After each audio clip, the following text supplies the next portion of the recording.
भावना के भूखे भोलेनाथ। एक गांव के बाहर छोटा सा शिव मंदिर था जिसमें एक वृद्ध पुजारी रहते थे। एक दिन एक गरीब माँ अपने नन्हे से बालक को मंदिर के द्वार पर छोड़कर चली गई। बहुत खोजने पर भी पुजारी जी को बालक के परिवार का कुछ भी पता न चला। जब गांव का भी कोई व्यक्ति उस बालक का लालन पालन करने को तैयार न हुआ तो पुजारी जी ने भगवान शिव की इच्छा समझकर उसे अपने पास रख लिया और उसका नाम भोला रख दिया। गांव के श्रद्धालु भक्तों से जो कुछ प्राप्त होता उसी से भगवान शिव का, पुजारी जी का और बालक भोला का किसी तरह गुजारा चलता। यदि किसी दिन कम भी पड़ता तो पुजारी जी बालक और भगवान को भोग लगाकर स्वयं गंगाजल पीकर रह जाते।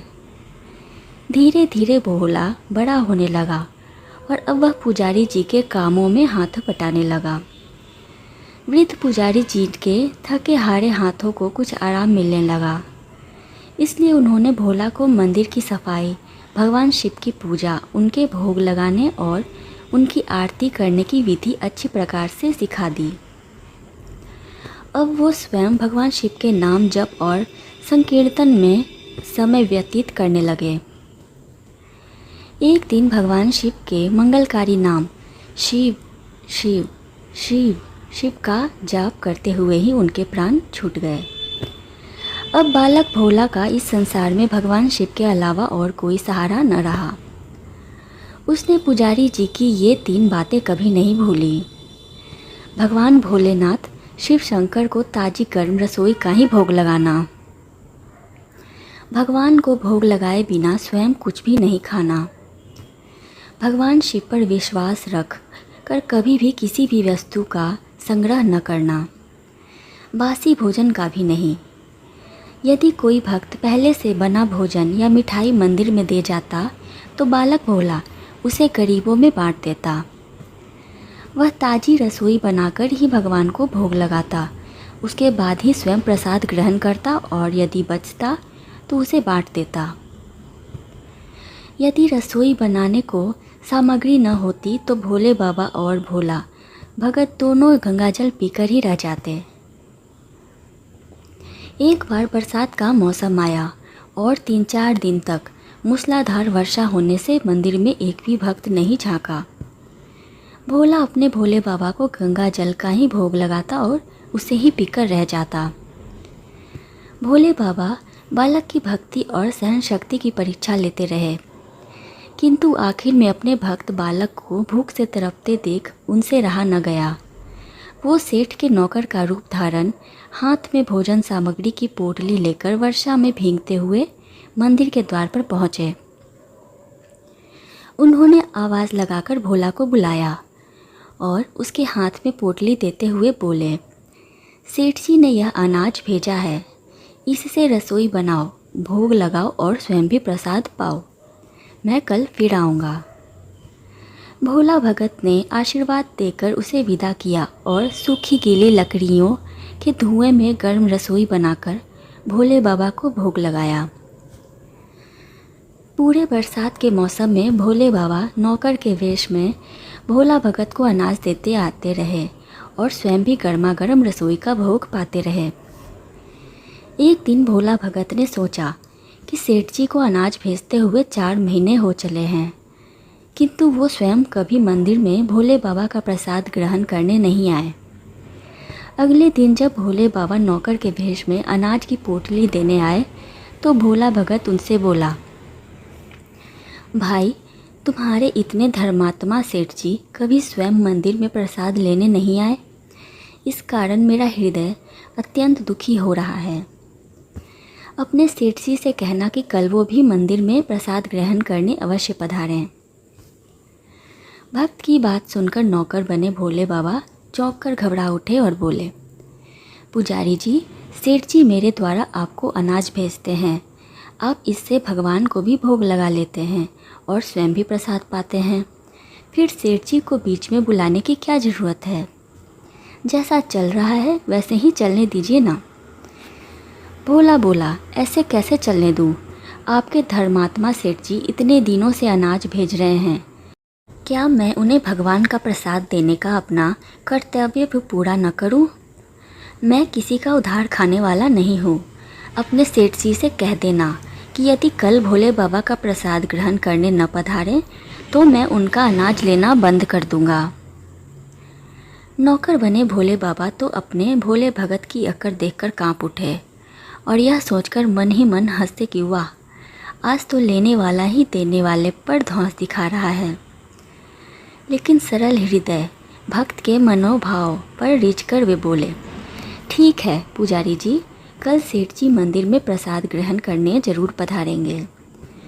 दूसरे दिन बड़े सवेरे ही भोले बाबा नौकर के वेश में दूध और बहुत सारी भोजन सामग्री लेकर मंदिर पहुंच गए। भोला चौंकते हुए बोला, भाई आज इतना सारा सामान किस लिए ले आए हो? नौकर बने भोले बाबा बोले, पुजारी जी भूल गए क्या? आज आपने सेठ जी को प्रसाद के लिए बुलाया है, इसलिए आप जमकर रसोई बनाएं और भोले बाबा को भोग लगाएं। हाँ, यह तो बता दीजिए कि सेठ जी किस समय पधारें।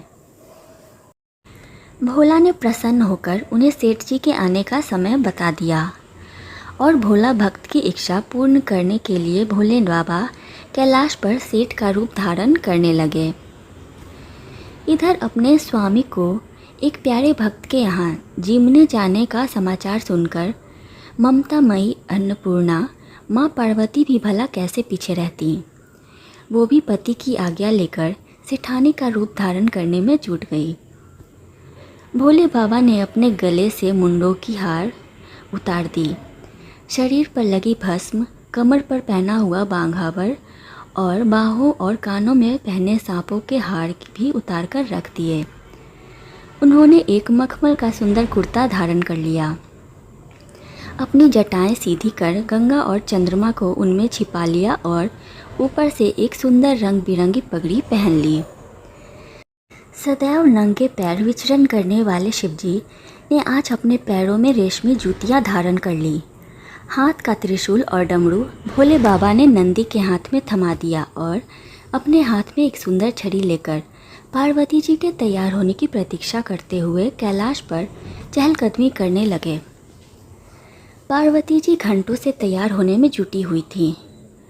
उन्होंने आज अपने पति देव की नगर में बनी सुंदर बनारसी साड़ी निकालकर पहनी, जिसका रंग सेठ बने शिवजी के कुर्ते से मेल खा रहा था।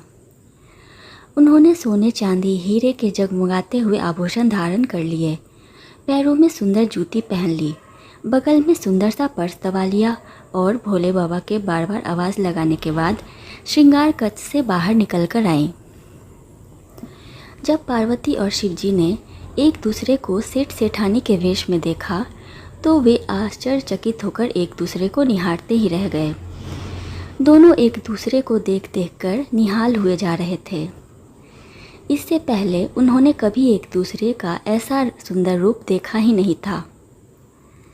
जब भगवान गौरी शंकर सेठानी सेठ का रूप धारण कर कैलाश से अपने भक्त के यहाँ दावत उड़ाने चले तो गणेश, कार्तिकेय, नंदी, ऋषि मुनि, देवी देवताएं भी उन्हें देखकर ठगे से रह गए।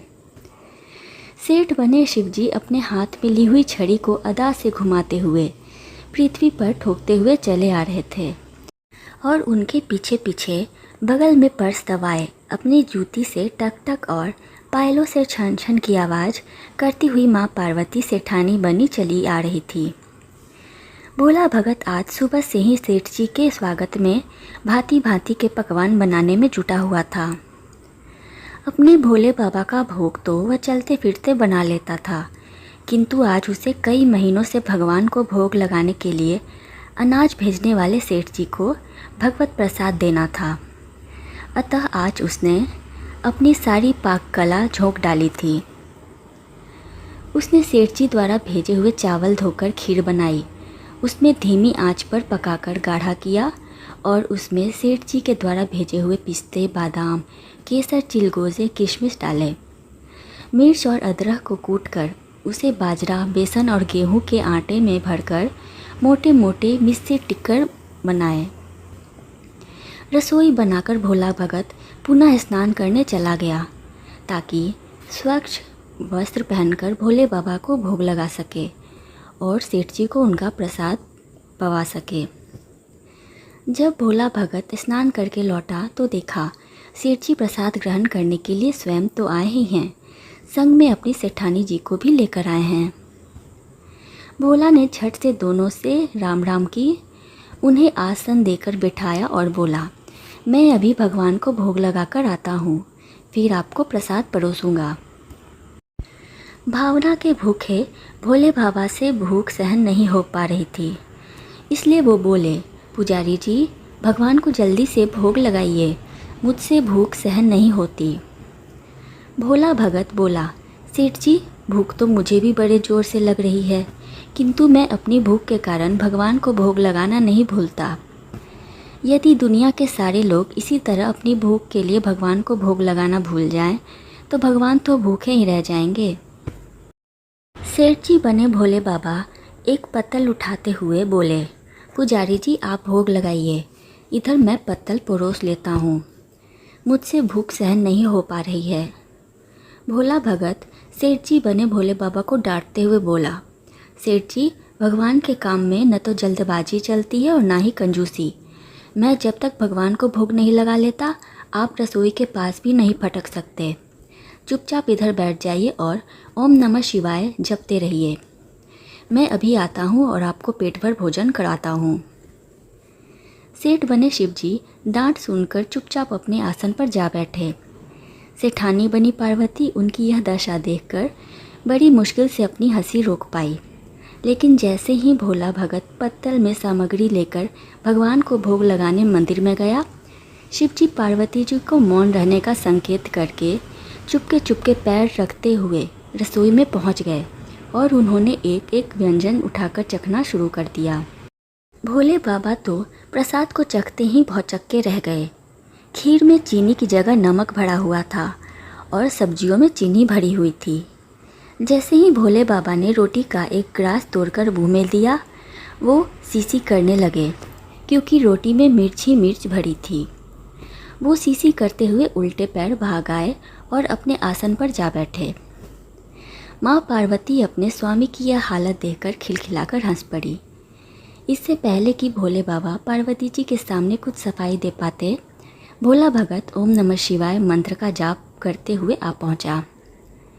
उसने भोग को रसोई में मिलाकर उसे पवित्र बना डाला और फिर सेठ जी के सामने पत्तल परोसकर हाथ जोड़कर बोला, सेठ जी अब आप जी भर के प्रसाद खाइए। भोले बाबा तो अभी भक्त की भक्ति से भी जोरदार उसके हाथ से बनी हुई रसोई चख चुके थे, अतः उसे जीमने की बात सुनकर उनके पसीने छूटने लगे। कभी वो भोला का तो कभी पार्वती का मुख देखने लगे। भोला को सेठ जी की ढील बर्दाश्त नहीं हुई और बोला, सेठ जी अब क्या हो गया आपको? अभी अभी तो इतनी उतावली मचा रहे थे, अब क्यों नहीं जिमते? आप जिमोगे तभी तो माता जी भी प्रसाद ग्रहण करेंगी और फिर मैं भी प्रसाद पाऊंगा। भोला की ललकार सुनकर भोले बाबा ने चुपचाप खीर का कुल्हड़ उठाया और सारी नमकीन खीर कट पी गए। कुल्हड़ खाली होने की देर थी कि भोला ने उसे झट से भर दिया। अपने प्रिय भक्त के हाथों परोसे हुए भोग में भगवान को आज दुगना स्वाद आने लगा। भोला परोसता गया और भोले बाबा पीते गए। जगन माता पार्वती भक्त और भगवान दोनों के प्रेम को देख कर मंत्रमुग्ध होती रही। जब सारी रसोई समाप्त हो गई तो भगवान ने एक जोर की ढकार ली। भोला को होश आया कि और बोला, वाह सेठ जी वाह, मैं ही बावला था जो इतनी थोड़ी सी रसोई बनाई। मुझे पता होता कि आपको प्रसाद ग्रहण का इतना शौक़ है तो और भी ज़्यादा रसोई बनाता। भोले बाबा अपने पेट पर हाथ फेरते हुए सेठानी बनी पार्वती जी की ओर मुस्कुराकर देखते हुए बोले, पुजारी जी मैं इतना रोज़ कहाँ खाता हूँ, किंतु आज प्रसाद इतना स्वादिष्ट बना था कि अपने पर वश ही नहीं रहा और खाता ही चला गया। किंतु तभी भोला भक्त रुआंसा होकर बोला, सेठ जी वह तो आपने ठीक किया, लेकिन माता जी तो भूखी ही रह गईं। ममतामयी पार्वती माँ से भोला का रुआंसा मुख देखा नहीं गया। उन्होंने बची हुई खीर की 4 बूंदें अपने कंठ में टपका ली। भोले बाबा द्वारा भोग लगाने से प्रसाद में अद्भुत अलौकिक स्वाद भर गया था। ऐसी सुगंधित और मीठी खीर चखकर जग जननी अकंठ तृप्त हो गई और उनके तृप्त होते ही सृष्टि का प्रत्येक प्राणी तृप्त हो गया।